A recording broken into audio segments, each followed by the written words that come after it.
नमस्कार साथियों, आप सभी का स्वागत है आपके अपने YouTube चैनल पढ़ाई की पोथी में। साथियों, उम्मीद करती हूँ कि आप सभी स्वस्थ होंगे, मस्त होंगे, बेहतर होंगे और निरंतर अपनी तैयारी के माध्यम से सफलता का मार्ग प्रशस्त कर रहे होंगे। तो चलिए, आज हम पढ़ने वाले हैं करंट अफेयर्स के कुछ मोस्ट इंपॉर्टेंट टॉपिक, जिनमें है आपका सबसे पहले नोबेल पुरस्कार। इसके बाद हम पढ़ेंगे राष्ट्रमंडल खेल के बारे में और फिर सबसे अंत में हम पढ़ेंगे पद्म पुरस्कार के बारे में। तो चलिए फटाफट से बिना समय व्यर्थ के सीधे अपने टॉपिक पर चलते हैं। कम समय में बेहतर कंटेंट के लिए पढ़ाई की पोथी को सब्सक्राइब करना बिल्कुल भी ना भूलें। पहला है आपका नोबेल पुरस्कार, जो 2021 में आपके प्रदान किए जा चुके हैं। ये आपके जब तक नेक्स्ट नोबेल पुरस्कार नहीं दे दिए जाएंगे तब तक ही महत्वपूर्ण रहने वाले हैं। तो चलिए फटाफट से देख लीजिए। नोबेल पुरस्कार आपका 6 श्रेणियों में दिया जाता है, जिनमें सबसे पहले आएगा आपका भौतिकी का। तो भौतिकी का पुरस्कार जो दिया गया है वह कुल 3 लोगों को दिया गया है, जिनमें सबसे पहले हैं आपके क्लॉस हैसलमैन, जिनका संबंध जर्मनी से है। और इसके बाद आते हैं आपके श्यूकुरो मोनाबे, जिनका संबंध जापान से है। और नेक्स्ट है आपकी जियोर्जिया पेरिसी, जिनका संबंध इटली से है। तो क्लॉस हैसलमैन और श्यूकुरो मोनाबे को ग्लोबल वार्मिंग के लिए भौतिकी के नोबेल पुरस्कार से सम्मानित किया गया है। वहीं जियोर्जिया पेरिसी को परमाणु ग्रह की खोज के लिए परमाणु से संबंधित अनुसंधान करने के लिए भौतिकी का नोबेल पुरस्कार प्रदान किया गया है। तो आप याद रखेंगे कि भौतिकी में 3 लोगों को नोबेल पुरस्कार दिया गया है। अगर आप याद नहीं रख पाते हैं, थोड़ा ट्रिक से समझ लीजिए। हैसलमैन, मोनबे और पेरिसी को किनको किनको दिया गया है? हैसलमैन, मोनबे और पेरिसी को। चलते हैं अपने नेक्स्ट क्वेश्चन की तरफ। तो रसायन शास्त्र में नोबेल पुरस्कार कुल 2 लोगों को दिया गया है, जिनमें है बेंजामिन लिस्ट, जिनका संबंध जर्मनी से है। नेक्स्ट है डेविड डब्ल्यू सी मैकमिलन, और जिनका संबंध यूनाइटेड किंगडम से है। और इन दोनों लोगों को ही संयुक्त रूप से अणुओं के निर्माण से संबंधित खोज के लिए रसायन शास्त्र का नोबेल पुरस्कार दिया गया है। तो देखिए, आप याद रखेंगे कि इन्हें आप थोड़ा जो है पूरे नामों को याद करना कठिन होता है, काफ़ी डिफ़िकल्ट होता है। तो आप अपने दिमाग में किसी भी तरीके से सेट कर लीजिए। जैसे बेंजामिन लिस्ट है तो आप याद रख सकते हैं लिस्ट और मिलन, लिस्ट और मिलन। देखिए, हम किसी भी चीज़ को खरीदते हैं तो लिस्ट बनाते हैं, और लिस्ट बनाने के बाद जब वो चीज़ें खरीद लेते हैं, शॉपिंग अपनी पूरी कर लेते हैं, कंप्लीट कर लेते हैं, तो हम एक बार उसे रीचेक करते हैं, मिलान करते हैं कि हमारी कितनी चीज़ें ले चुके हैं, कितनी चीज़ें बची हुई हैं। तो हमने सबसे पहले क्या किया? रसायन मतलब किसी भी चीज़ को जब खरीदने जाते हैं घर के, तो लिस्ट बनाते हैं और फिर उसका मिलान करते हैं। तो लिस्ट, मिलन। रसायन शास्त्र में जिनको दिया गया है नोबेल पुरस्कार वो है आपके बेंजामिन लिस्ट और डब्ल्यू सी मैकमिलन। तो याद रखेंगे, लिस्ट और मिलन को रसायन शास्त्र में नोबेल पुरस्कार दिया गया है। अगला देखेंगे, चिकित्सा के क्षेत्र में दिया गया है डेविड जूलियस और अर्देम पटपाउटियस को। किसे दिया गया है? अर्देम पटपाउटियन को। तो देखिए, जो डेविड जूलियस है, इनका संबंध यूएसए से है, और अर्देम पटपाउटियम का संबंध लेबनान से है। और इन दोनों लोगों को ही संयुक्त रूप से तापमान व स्पर्श से संबंधित खोजों के लिए, प्रयोगों के लिए चिकित्सा का नोबेल पुरस्कार दिया गया है। तो आप याद रखेंगे जूलियस और पटपोटियम या पटपोटियन। देखिए, आप कुछ भी थोड़ा मोड़ा याद रखेंगे तो ऑप्शन सामने आते ही आप सही टिक कर ले जाएंगे। तो आप याद रखेंगे जूलियस पटपोटियन, जूलियस पटपोटियन। तो इस प्रकार आप चीज़ों को जो है रिकॉल करेंगे बार बार से, तो उम्मीद करती हूँ कि आप भी उन्हें याद रख पाएंगे। तो भौतिकी का किसे मिला है?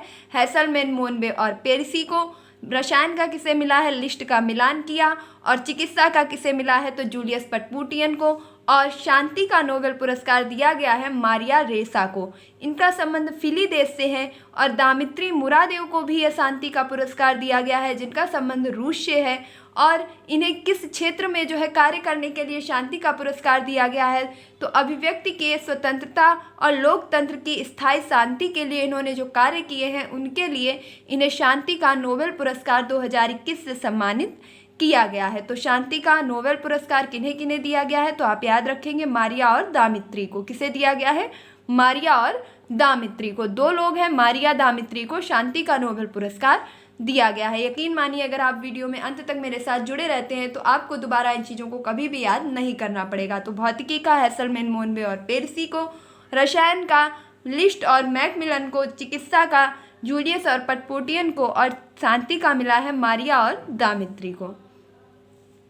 अगला देखेंगे, अर्थशास्त्र का नोबेल पुरस्कार यह मिला है कुल 3 लोगों को, जिसमें है आपके जोशुआ डी एंग्रिस्ट, जिनका संबंध यूएसए से है। गुइडो डब्ल्यू इम्बेशंस का जो है संबंध नीदरलैंड से है। वहीं डेविड कार्ड का संबंध अमेरिका से है। तो देखिए इनको जो है अर्थशास्त्र में नोबेल पुरस्कार कारण संबंधी विश्लेषण करने के लिए दिया गया है। इन्हें याद रखना बहुत ही इजी और सिंपल है।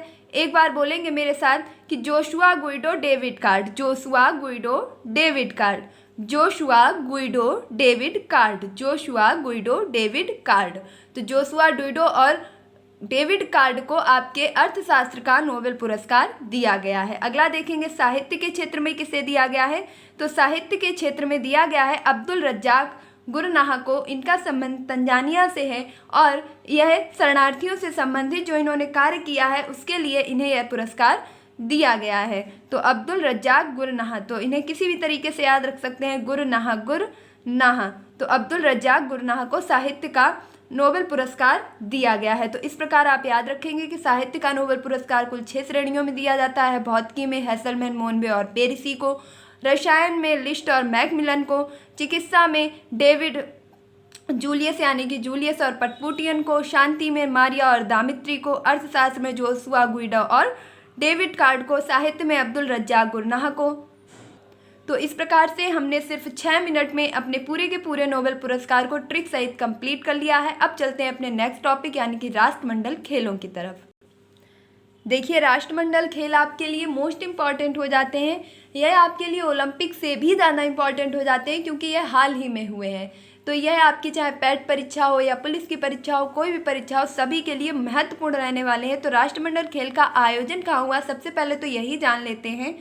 तो इनका आयोजन हुआ है इंग्लैंड में। और कौन सेवा संस्करण था, तो यह आपका 22वां संस्करण था। राष्ट्रमंडल खेलों का 22वें संस्करण का आयोजन कहाँ किया गया, इंग्लैंड में। अगला देखेंगे भारत का इसमें कौन सा स्थान रहा है। तो राष्ट्रमंडल खेलों में भारत चौथे स्थान पर रहा है कुल 61 पदक के साथ। भारत ने कुल 61 पदक प्राप्त किए और चौथे स्थान पर रहा। अगर इन पदक का विश्लेषण करें तो भारत के द्वारा कुल 22 स्वर्ण पदक, 16 सिल्वर यानी कि रजत पदक और 23 ब्रॉन्ज यानी कि 23 कांस्य पदक जीते गए हैं। देखिए ये सबसे बेहतरीन प्रदर्शन रहा है भारत का कि भारत जो है राष्ट्रमंडल खेलों पर चौथे स्थान पर रहा कुल 61 पदकों के साथ, जिसमें 22 स्वर्ण, 16 सिल्वर और 23 ब्रॉन्ज को जीता है। नेक्स्ट देखेंगे सर्वाधिक पदक विजेता कौन रहा है। तो जो भारत है वह चौथे स्थान पर रहा है। वहीं अगर बात की जाए कि सबसे अधिक पदक किसने जीते हैं, तो 67 स्वर्ण सहित यानी कि जो आपके सबसे अधिक विजेता रहा है पदक जीतने वाला, उसने 67 तो स्वर्ण पदक प्राप्त किए हैं। इसके साथ साथ उसने कुल 178 पदक प्राप्त करके पदक तालिका में अपना प्रथम स्थान दर्ज करवाया है। तो इस प्रकार आपका जो सबसे अधिक पदक प्राप्त करके पहले स्थान पर रहा है वह ऑस्ट्रेलिया देश है। नेक्स्ट देखेंगे शुभंकर। तो जो राष्ट्रमंडल खेल है इनका शुभंकर क्या रहा है, तो पेरी द बुल। नेक्स्ट है आदर्श वाक्य। राष्ट्रमंडल खेल का जो आदर्श वाक्य है वह रहा है सभी के लिए खेल, यानी कि गेम फॉर एवरी वन। देखिए ये चीज़ें याद रखिए, ये आपसे पूछी जा सकती हैं कि राष्ट्रमंडल खेलों का शुभंकर क्या रहा है, तो पेरी द बुल। और इसका आदर्श वाक्य रहा है सभी के लिए खेल, यानी कि game for every one. Next है उद्घाटन समारोह का ध्वजवाहक कौन रहा है। तो भारत की तरफ से उद्घाटन समारोह में जो ध्वजवाहक बनकर गए हैं वह हैं आपके पीवी सिंधु और मनप्रीत सिंह। तो इन दोनों नामों को याद रखेंगे कि ध्वजवाहक कौन रहे हैं। तो उद्घाटन समारोह में रही है पीवी सिंधु और मनप्रीत सिंह। वहीं समापन समारोह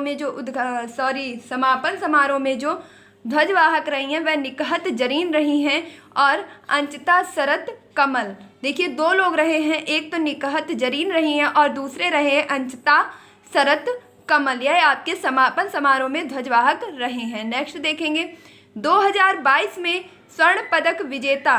तो देखिए 2022 में जो पहला स्वर्ण जिसने जीता है, राष्ट्रमंडल खेलों का जब आयोजन हुआ तो पहली प्रतियोगिता में जो पहला पदक जीता है वह भारत के लिए जीता है मीराबाई चानू ने।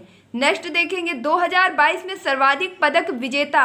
बात की जाए कि जो भारत ने कुल 61 पदक राष्ट्रमंडल खेलों में प्राप्त किए हैं, इनमें से सबसे ज़्यादा पदक किस खिलाड़ी ने प्राप्त किए हैं, तो शरत कमल ने आपके सबसे ज़्यादा जो है पदक प्राप्त किए हैं। अगला देखेंगे 2026 में राष्ट्रमंडल खेल का आयोजन स्थल। तो अब आपके जो 2022 में राष्ट्रमंडल खेलों का आयोजन स्थल इंग्लैंड रहा था, वहीं 2026 में राष्ट्रमंडल खेलों का जो 23वां संस्करण होगा, इसका आयोजन स्थल विक्टोरिया ऑस्ट्रेलिया में रहने वाला है। तो अब आखिरी क्वेश्चन हम देख लेंगे कि राष्ट्रमंडल दिवस, देखिए अब अगर राष्ट्रमंडल खेलों की बात की जा रही है तो यहाँ से रिलेट करके आपसे दिवस भी पूछा जा सकता है। तो राष्ट्रमंडल दिवस मनाया जाता है 24 मई को। तो इस प्रकार हम राष्ट्रमंडल खेल के सभी क्वेश्चंस कंप्लीट कर चुके हैं। अब फटाफट से चलते हैं पद्म पुरस्कार की तरफ। पद्म पुरस्कार 2022 की अगर बात करें तो सबसे पहले तो यही जानना आवश्यक हो जाता है कि पहली बार ये कब प्रदान किए गए थे। तो सन 1954 यानी कि 1954 को पहली बार जो है पद्म पुरस्कार प्रदान किए गए थे। 2022 में ये पुरस्कार कुल 128 पुरस्कारों की घोषणा की गई है, जिसमें आपके जो श्रेणीवार अगर बांटा जाए तो 4 पद्म विभूषण हैं, 17 पद्म भूषण हैं और पद्मश्री कुल 107 हैं। देखिए इन संख्याओं को, आंकड़ों को याद रखिए, लगातार प्रश्न बन रहे हैं और आगे भी बनना तय है। तो जो आपके पद्म पुरस्कार 2022 में दिए गए हैं, इनमें पद्म विभूषण की संख्या कितनी है? तो कुल 4, पद्म भूषण आपके 17 हैं और वहीं पद्मश्री अवार्ड की संख्या है 107। तो अब फटाफट से हम इन पद्म विभूषण के बारे में जान लेंगे जो कुल 4 व्यक्तियों को दिए गए हैं। तो सबसे पहले दिया गया है कला एवं साहित्य के क्षेत्र में महाराष्ट्र की प्रभा अन्ने को, और दूसरा याद रखेंगे नाम राधे श्याम खेमका, जो साहित्य और शिक्षा से संबंधित हैं, इनका संबंध भी उत्तर प्रदेश से है। और जनरल विपिन रावत, इनका संबंध उत्तराखंड से है, जिन्हें सिविल सेवा के लिए पद्म विभूषण पुरस्कार से सम्मानित किया गया। और कल्याण सिंह रावत, जिनका संबंध सार्वजनिक मामलों से था, यह आपके राज्यपाल भी रह चुके हैं। तो आप याद रखेंगे कि जो पद्म विभूषण है वह पद्म पुरस्कारों की श्रेणी में सबसे श्रेष्ठतम पुरस्कार होता है, जो कुल 4 लोगों को दिया गया है। तो प्रभा अन्ने को, राधे श्याम खेमका को, जनरल विपिन रावत को और कल्याण सिंह को। क्योंकि कल्याण सिंह का निधन हो चुका है, इसलिए यह प्रश्न जो है आपके लिए बहुत इंपॉर्टेंट हो जाता है। चलते हैं अगले प्रश्न की तरफ। पद्म भूषण, तो देखिए पद्म भूषण जो कि कुल 17 लोगों को दिया गया है, तो हमें 17 जो नाम है उनको याद नहीं करना है, कुछ इंपॉर्टेंट नाम है जिन्हें देख लेते हैं, जैसे गुलाम नबी आज़ाद। इसके बाद आपके पैरा एथलीट हैं देवेंद्र झांझरिया, जिनका संबंध भाला फेंक से है, इनको भी पद्म भूषण पुरस्कार से सम्मानित किया गया है। सत्य नडेला को भी पद्म भूषण पुरस्कार से सम्मानित किया गया है। सुंदर पिचई और साइरस पूनावाला को भी पद्म भूषण पुरस्कार से सम्मानित किया गया है। देखिए इन नामों को सिर्फ इसलिए बता रही हूँ क्योंकि प्रश्न के पूछने की प्रकृति कुछ इस प्रकार होगी कि इनमें से किन को पद्म भूषण पुरस्कार नहीं दिया गया है। तो आपका नाम होगा देवेंद्र झांझरिया, सत्य नडेला, राधे श्याम खेमका, सुंदर पिचई। तो आपका आंसर हो जाएगा राधे श्याम खेमका। तो इसलिए आपको इन सभी नामों को ध्यान रखना होगा, याद रखना होगा। चलते हैं अगले प्रश्न की तरफ। अब जो पद्मश्री अवार्ड है, जो कि पद्म पुरस्कारों में तीसरी श्रेणी पर आता है, यह कुल 107 लोगों को दिया गया है, जिसमें आपके पैरा एथलीट हैं भाला फेंक सुमित अंतल, उन्हें दिया गया है। प्रमोद भगत, जिनका संबंध बैडमिंटन से है, ये भी पैरा एथलीट हैं, इन्हें भी पद्मश्री पुरस्कार से सम्मानित किया गया है। नीरज चोपड़ा, जो कि आपके गोल्डन बॉय रहने वाले हैं, भारत के लिए स्वर्ण पदक दिलाया है इन्होंने, इन्हें भी पद्मश्री अवार्ड से सम्मानित किया गया है। चूंकि आप कंफ्यूज हो सकते हैं कि हो सकता है इन्हें पद्म भूषण मिला हो, तो नहीं, नीरज चोपड़ा को भी पद्मश्री अवार्ड से सम्मानित किया गया है। नेक्स्ट देखेंगे वंदना कटियार, इनका संबंध उत्तराखंड से है और यह भी आपकी एथलीट हैं। सोनू निगम, और याद रखेंगे अवनी लेखरा का संबंध राजस्थान से है और यह किसकी जो है खिलाड़ी है, तो यह शूटिंग से संबंधित हैं और इनका जो संबंध है वह ओलंपिक में भी काफ़ी अच्छा प्रदर्शन इन्होंने किया है, इसलिए इन्हें पद्मश्री अवार्ड से सम्मानित किया गया है। अब हम उत्तर प्रदेश के उन नामों के बारे में जान लेते हैं जिनका संबंध जो है बहुत ही ज़्यादा हमारी परीक्षाओं से रहने वाला है। तो उत्तर प्रदेश के जो मुख्य व्यक्ति हैं उनमें है स्वामी शिवानंद, शिवनाथ मिश्रा, शीश राम, विद्या बिंदु सिंह, अजय कुमार सोनकर और डॉक्टर कमलाकर त्रिपाठी, सेठपाल सिंह।